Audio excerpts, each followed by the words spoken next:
Hello friends, welcome to the success Kendra. Friends, आज इस video में हम लोग 67th बीपीएससी पीटी री एग्ज़ाम 2022 के लिए इम्पॉर्टेंट करंट अफेयर्स का जो सीरीज स्टार्ट किया हुआ था उसी को आगे बढ़ाते हुए आज हम लोग सेट नंबर 3 को डिस्कस करेंगे।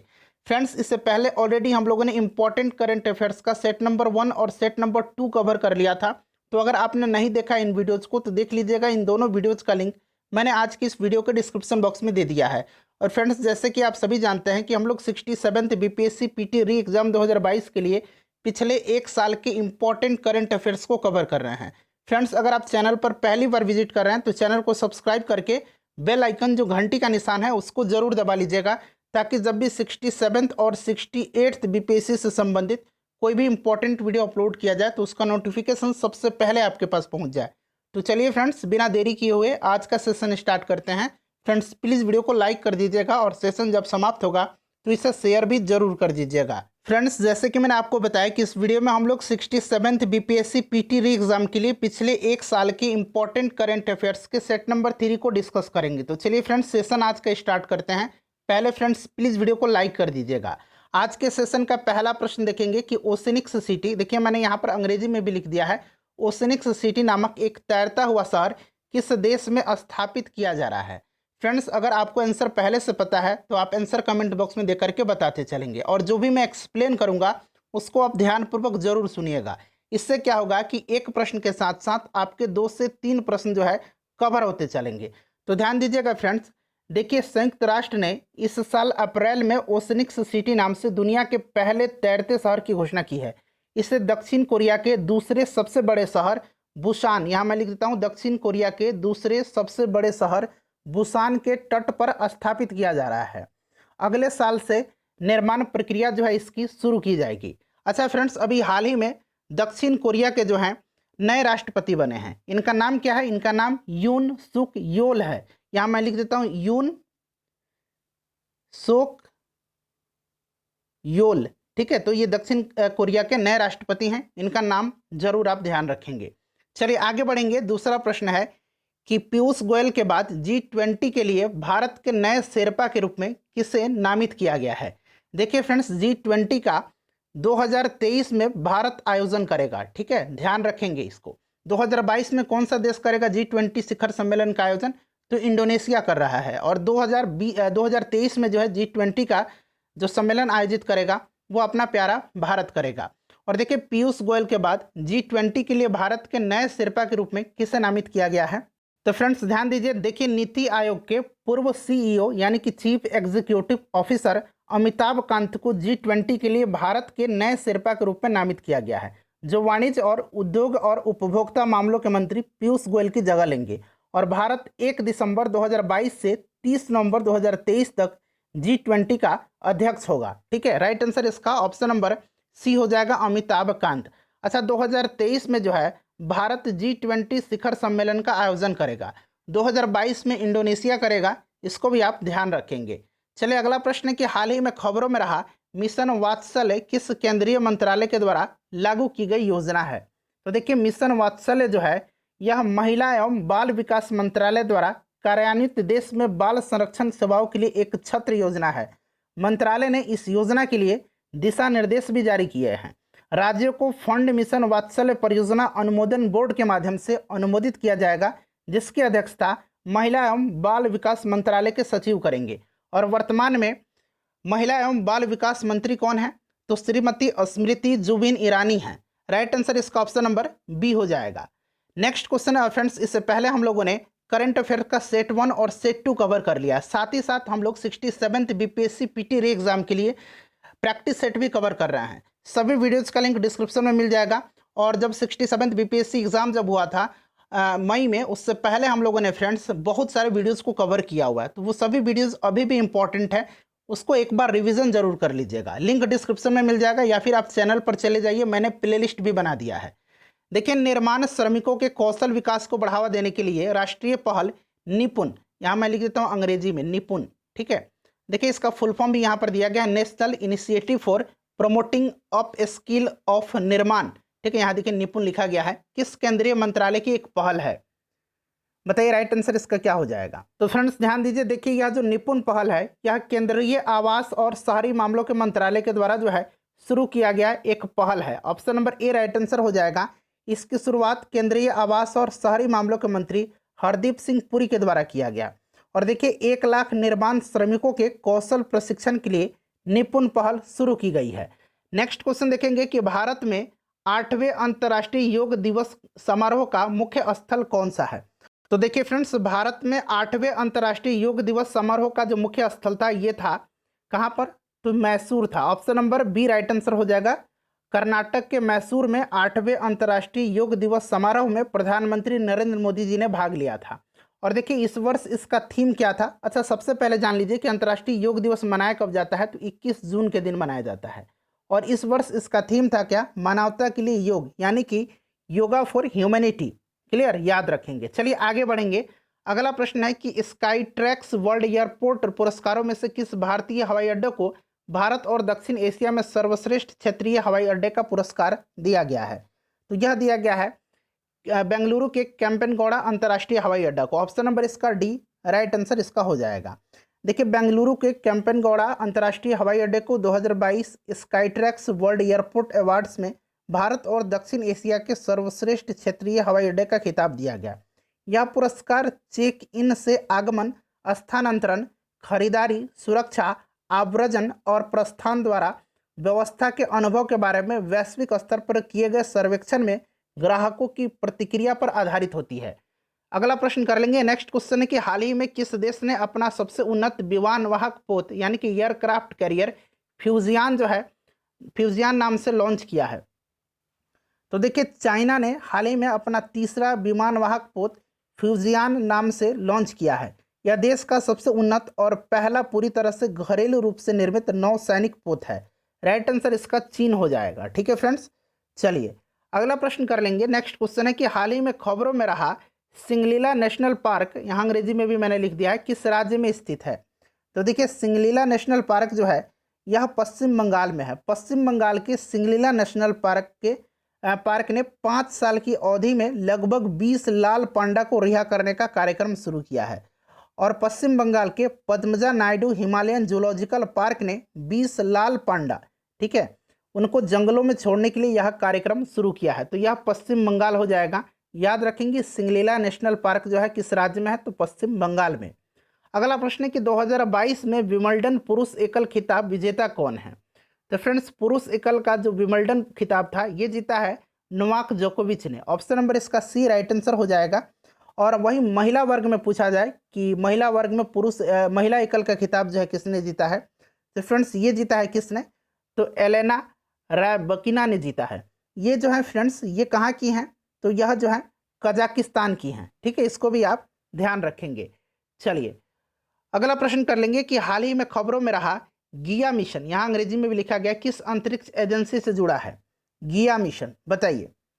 तो देखिए यूरोपीय अंतरिक्ष एजेंसी ने गिया मिशन ने यूरोपीय अंतरिक्ष एजेंसी जो है उन्होंने गिया मिशन के नाम से एक डेटा सेट जारी किया है जिसमें स्टार क्वेक्स की घटना का खुलासा हुआ है।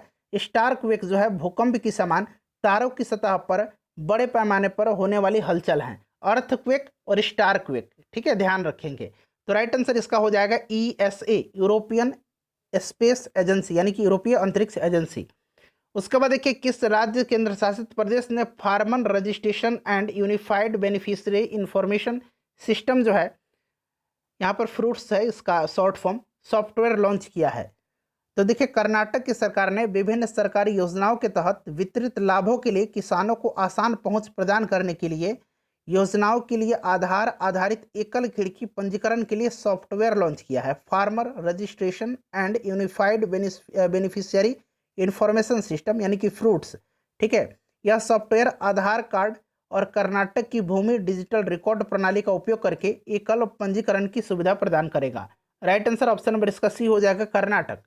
नेक्स्ट क्वेश्चन है कि किस देश ने बहुराष्ट्रीय शांति अभ्यास एक्स खान क्वेस्ट 2022 की मेजबानी की है, बताइए। तो देखिए फ्रेंड्स यह किया है किसने, तो हाल ही में मंगोलिया ने एक बहुराष्ट्रीय शांति अभ्यास एक्स खान क्वेस्ट जो है 2022 की मेजबानी की है।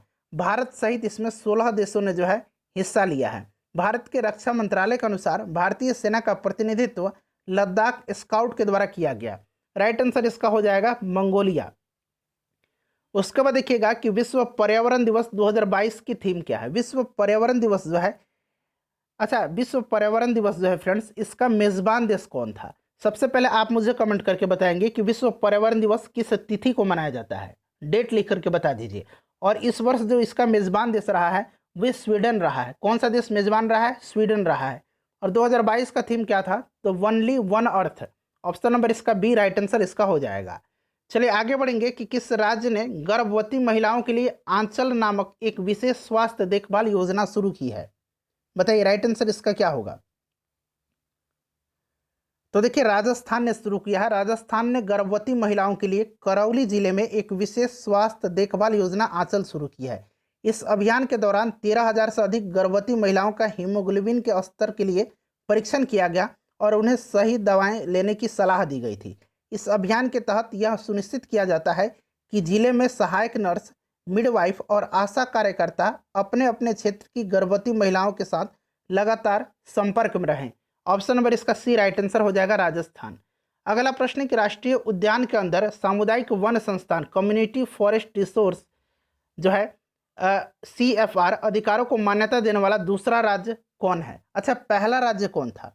तो देखिए पहला राज्य जो था यह जो था उड़ीसा था। तो देखिए फ्रेंड्स छत्तीसगढ़ राज्य सरकार ने राज्य में कांगीर घाटी नेशनल पार्क में जो है CFR को मंजूरी दी है, यानी कि सामुदायिक वन संसाधन कम्युनिटी फॉरेस्ट रिसोर्स की मंजूरी दी है। राइट आंसर इसका क्या हो जाएगा? छत्तीसगढ़ हो जाएगा। कांगीर घाटी नेशनल पार्क कहाँ पर है? तो छत्तीसगढ़ में, ध्यान रखना है। और इसके साथ ही छत्तीसगढ़ उड़ीसा के बाद दूसरा राज्य बन गया है जिसने राष्ट्रीय उद्यान के अंदर सामुदायिक वन संसाधन कम्युनिटी फॉरेस्ट रिसोर्स अधिकारों की मान्यता दी है। पहला राज्य कौन था? तो पहला उड़ीसा था, दूसरा राज्य अब छत्तीसगढ़ बन गया है। नेक्स्ट क्वेश्चन है कि मूल रूप से रेत समाधि नामक उपन्यास टॉम ऑफ सैंड के लेखक कौन है जिसने 2022 का अंतर्राष्ट्रीय बुकर पुरस्कार जीता है। तो फ्रेंड्स ये आपको पता भी होगा, ये कौन है? गीतांजलि श्री हैं। गीतांजलि श्री के द्वारा लिखित हिंदी उपन्यास है रेत समाधि और इसे अमेरिका में डेजी रॉकवेल के द्वारा अंग्रेजी में अनुवादित किया गया था। ठीक है। और देखिए अंतर्राष्ट्रीय बुकर पुरस्कार जीतने वाली ये जो गीतांजलि श्री हैं पहली भारतीय महिला बन गई हैं। नेक्स्ट क्वेश्चन है कि एंथनी नॉर्मन अल्बनीज हाल ही में किस देश के नए प्रधानमंत्री बने हैं। एंथनी नॉर्मन अल्बनीज जो हैं यह किस देश के हाल ही में प्रधानमंत्री बने हैं? तो फ्रेंड्स ये ऑस्ट्रेलिया के नए प्रधानमंत्री बने हैं और ये ऑस्ट्रेलियन लेबर पार्टी से संबंधित है। इनके पार्टी का भी नाम आप ध्यान रखेंगे। चलिए उसके बाद नेक्स्ट क्वेश्चन है कि प्रधानमंत्री नरेंद्र मोदी ने किस पड़ोसी देश में रुपे कार्ड चरण 2 का शुभारंभ किया है? बताइए। तो प्रधानमंत्री नरेंद्र मोदी ने भूटान के समकक्ष लोटे शेरिंग के साथ हाल ही में वर्चुअल मोड में रुपे कार्ड फेज 2 लॉन्च किया है। ठीक है। इससे भूटानी कार्ड धारक भारत में रुपे नेटवर्क का उपयोग कर सकेंगे। पिछले साल प्रधानमंत्री मोदी जी ने भूटान यात्रा के दौरान परियोजना का चरण 1 शुरू किया था, आपको याद भी है। चरण 2 जो है भूटान में ही शुरू किया गया। Option number A right answer इसका हो जाएगा। उसके बाद देखिएगा कि क्वाड लीडर्स समिट यानी कि क्वाड लीडर्स समिट 2022 का मेजबान जो है कौन सा देश है? बताइए इसका राइट आंसर क्या हो जाएगा। तो देखिए क्वाड्स में कौन कौन से देश हैं? तो देखिए क्वाड जो है इसमें कौन कौन से देश हैं? तो इसमें भारत है, अमेरिका है, जापान है और ऑस्ट्रेलिया है। और देखिए क्वाड लीडर समिट का जो मेजबान देश है वो कौन सा देश है? तो फ्रेंड्स ये जापान है। ऑप्शन नंबर इसका सी राइट आंसर हो जाएगा। 2022 में जापान इसकी मेजबानी करेगा। ठीक है, कर भी दिया है। और भारत के प्रधानमंत्री ने क्वाड लीडर समिट में भाग लिया था। और अभी जो नए रिसेंटली ऑस्ट्रेलिया का प्रधानमंत्री बने हैं एंथनी अल्बनीज, उन्होंने भी पहली बार क्वाड समिट में जो है भाग लिया है, क्वाड लीडर्स समिट में। चलिए उसके बाद देखिएगा 2022 में टेम्पल्टन पुरस्कार के विजेता कौन है? टेम्पल्टन पुरस्कार बताइए। तो देखिए नोबेल पुरस्कार विजेता सैद्धांतिक भौतिक वैज्ञानिक और लेखक फ्रैंक विल्जेक, उनको जो है प्रतिष्ठित टेम्पल्टन पुरस्कार से जो है सम्मानित किया गया है। राइट आंसर इसका हो जाएगा ऑप्शन नंबर ए। ठीक है, चलिए आगे बढ़ेंगे नेक्स्ट क्वेश्चन। और यहाँ पर देखिएगा डेनिस पार्नेल सुलिवान, इनको एबल पुरस्कार 2022 से सम्मानित किया गया है। गणित के क्षेत्र में एबल पुरस्कार दिया जाता है। उसके बाद देखिए नाटो के साइबर रक्षा समूह में शामिल होने वाला पहला एशियाई देश कौन सा है? पहला एशियाई देश जो है यह दक्षिण कोरिया बन गया है।